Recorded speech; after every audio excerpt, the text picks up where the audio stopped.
प्रदेश में किस तरह से इन्वेस्टमेंट के नाम पर राज्य सरकार या ये कहे कि मुख्यमंत्री जी झारखंड की जनता को बेवकूफ लगातार बनाने का काम कर रहे हैं। अगर आप देखेंगे कि अगर सबसे बड़ा धोखा कोई एक होता है तो वो होता है सपना दिखाना और फिर उस सपने को तोड़ देना।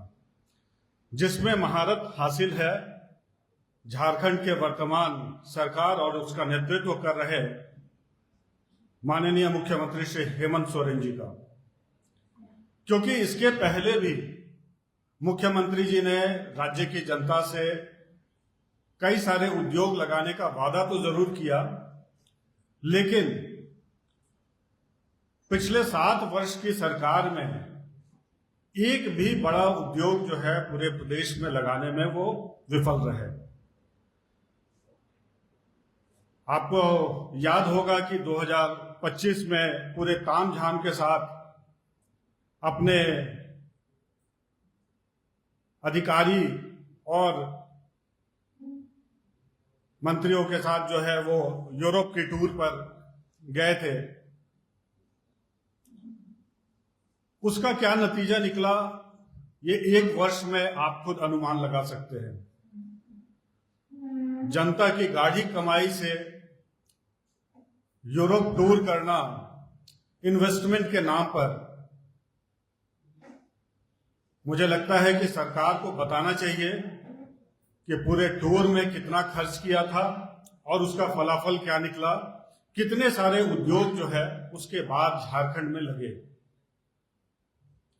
अभी वर्तमान में दिल्ली में भी इन्वेस्टर्स के साथ वो मीट कर रहे हैं और मुझे लगता है कि जो लोग ऑलरेडी यहां पर इन्वेस्टमेंट किए हैं उनके साथ ही फिर से उसी को भी दोहरा करके पीठ थपथपाने का काम जो है वो राज्य सरकार करने का प्रयास कर रही है।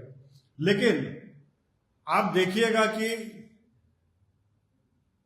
सबसे बड़ी बात क्या कि जो वित्त मंत्री हैं दिल्ली में रहते हैं और बोलते हैं कि भाई मुझे इसकी जानकारी नहीं है, तो आप इस बात से ही अनुमान लगा सकते हैं कि इस पूरे आयोजन में कितनी गंभीरता होगी।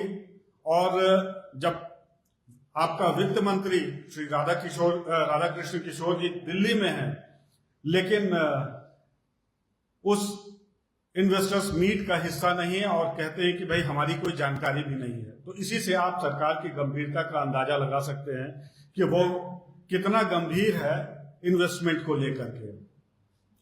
दूसरी बात,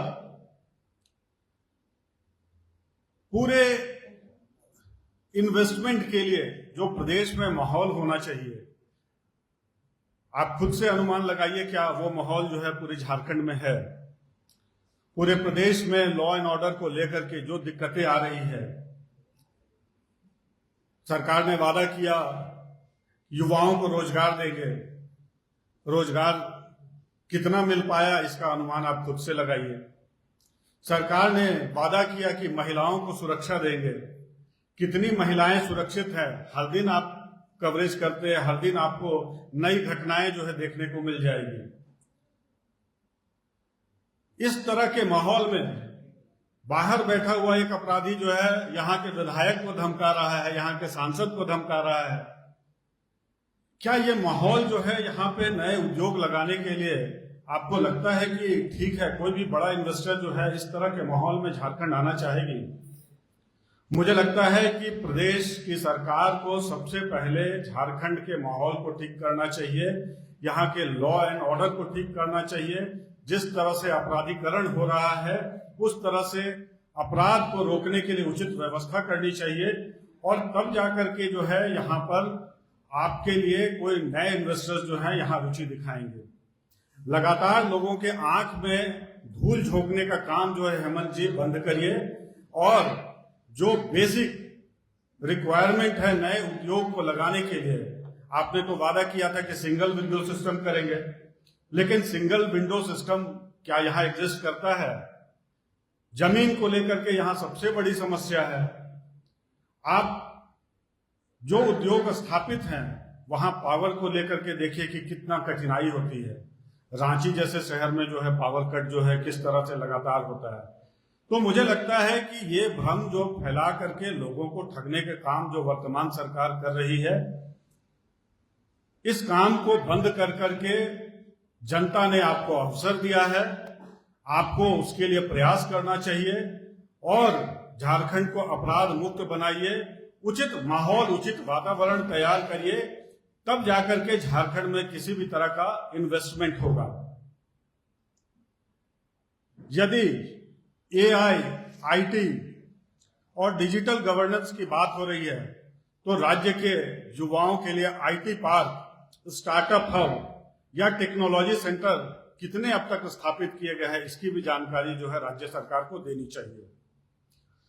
पर्यटन नीति पर भी जो है चर्चा होती है, लेकिन जो बुनियादी सुविधाएं पर्यटन स्थलों पर होनी चाहिए उसके बारे में भी जो है विचार करना चाहिए। और मुझे लगता है कि लोग जो है ऐसे माहौल में पर्यटन स्थल जाने में जो है भय उनके मन में व्याप्त रहता है।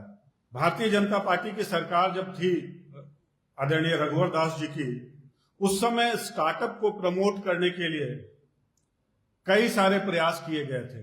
लगभग 107 स्टार्टअप जो है उसको अनुदान देने का काम किया गया था और जो नए ब्रेन हैं उनको अवसर मिल रहा था, जो नए लोग सोच के साथ आ रहे थे ऐसे युवाओं को अवसर मिल रहा था। लेकिन आज उन स्टार्टअप को भी जो है जिसको जो केंद्र से प्रायोजित धन आता है उसको भी जो है सरकार जो है देने में नाकाम रही है।